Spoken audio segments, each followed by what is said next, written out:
মুর্শিদাবাদের হরিহরপাড়ায় তৃণমূল কর্মী খুন, রাতে বাড়ি ফেরার পথে হামলার অভিযোগ, বাইক থামিয়ে দুষ্কৃতীদের এলোপাথারি গুলি। হরিহরপাড়ার গজনীপুর এলাকার ঘটনা। আমাদের সঙ্গে রয়েছেন আমাদের প্রতিনিধি প্রণবের থেকে জানতে চাইবো, প্রণবের পেছনে কি কোনো রাজনৈতিক অভিসন্ধি রয়েছে নাকি অন্য কোনো ঘটনা রয়েছে পেছনে?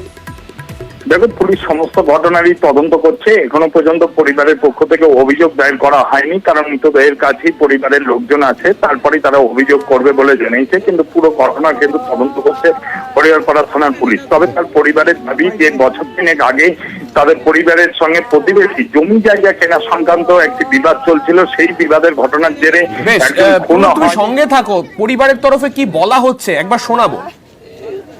তিন কড়িরা মেরেছে, ঝামেলা ছিল জায়গা জায়গা করে। সেই ঝামেলা থেকে ওরা মারি, এই 3 বছর হয়ে গেল। সেই ঝামেলা থেকে আমরা বাড়ি ঘরে থাকতে দেয় না, ওরা আমাদের বাড়ি ঘর সব পুড়ে দিয়েছে, আমরা বাইরে থাকি না। পাটি মাটির ব্যাপার নাই, ওরা প্রণব, যেমনটা তুমি বলছিলে, দেখো, এই পরিবারের অভিযোগ যে বছর তিনেক আগে তাদের প্রতিবেশী তিনকড়ি ঘোষ পরিবারের সঙ্গে একটা বিবাদ হয় এবং সেই বিবাদের জেরে একজন খুন হয় এবং সেই ঘটনায় কিন্তু এই সনাতন ঘোষ বছর খানেক সে জেলেও ছিল, তারপর জামিনে সে ছাড়া পেয়েছে।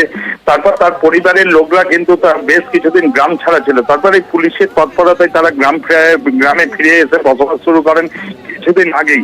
এরপরে কিন্তু এই ঘটনা, এবং গতকাল রাত্রিবেলায় এই সনাতন ঘোষ তোমার হরিহরপাড়া চুয়া থেকে মোটর বাইকে করে বসছিল। সেই সময় গজনীপুর এবং শ্রীপুরের মাঝখানে একটি খালি মাঠ রয়েছে, সেইখানে তার মোটর সাইকেলকে থামায় এবং খুব কাছ থেকে বেশ কয়েকটি গুলি করে এবং তার পেটে দেহে এবং সব বিভিন্ন জায়গাতে কিন্তু গুলিবিদ্ধ হয়। তাকে সঙ্গে সঙ্গে গুরুতর আহত অবস্থায় হরিহরপাড়া ব্লক স্বাস্থ্য কেন্দ্রে নিয়ে আসা হয়। সেখান থেকে মুর্শিদাবাদ মেডিকেল কলেজে রেফার করা হয়, সেখানে কিন্তু তার মৃত্যু হয়।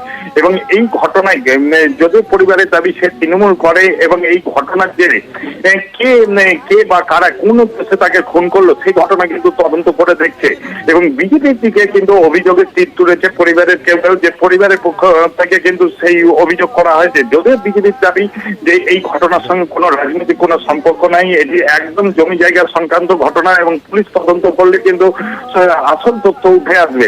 এবং হরিহরপাড়া থানার পুলিশ কিন্তু পুরো ঘটনার তদন্ত শুরু করেছে। ইতিমধ্যে কয়েকজনকে আটক করে তারা কিন্তু জিজ্ঞাসাবাদও শুরু করেছে। একদিকে যখন পরিবারের তরফেও দাবি করা হচ্ছে রাজনীতি নয়, পারিবারিক দ্বন্দ্ব, জমি জায়গা নিয়ে সমস্যা, তাই নিয়ে এই খুন হয়েছে বলে পরিবার মনে করছে, তার মধ্যেও কিন্তু শুরু হয়ে গিয়েছে রাজনৈতিক চর্চা।